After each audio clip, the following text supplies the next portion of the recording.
নমস্কার, fan fiction ওয়ার্ল্ডে আপনাদের আবারও স্বাগত। আজকে আপনাদের জন্য থাকছে খেলাঘরের খেলোয়াড় গল্পের অন্তিম পর্ব। আশা করি প্রথম পর্ব শুনেছেন এবং আপনাদের ভালো লেগেছে, এবং কিছু মানুষ কমেন্ট করে জানিয়েছেন তাদের কেমন লেগেছেন।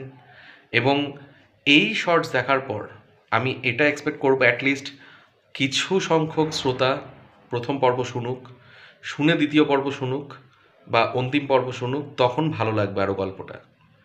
তো অন্তিম পর্ব শোনার আগে অবশ্যই প্রথম পর্ব একবার শুনে নেবেন, বা যদি অন্তিম পর্ব শুনে থাকেন সেই ডেসক্রিপশন বক্সে প্রথম পর্বের লিঙ্ক পেয়ে যাবেন।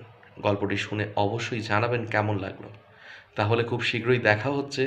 আজ 30শে জানুয়ারি ঠিক রাত 8টায় প্রিমিয়ার থাকছে আপনাদের জন্য। প্লিজ সবাই উপস্থিত থাকবেন এবং গল্পটা ভালো লাগলে জানাবেন, এবং যদি মন্দও লাগে সেটাও জানাবেন। কারণ আমরা চেষ্টা করি, যদি গল্প কোনো রকম যদি খুঁত থেকে থাকে বা আপনাদের মন জয় না আমরা করতে পারি, তো সেখানে যাতে সেটা মেরামত করে আরও ভালো কিছু করতে পারি, তো সেই চেষ্টাও থাকে। তো প্লিজ গল্পটা শুনবেন এবং জানাবেন কেমন লাগলো। অসংখ্য ধন্যবাদ।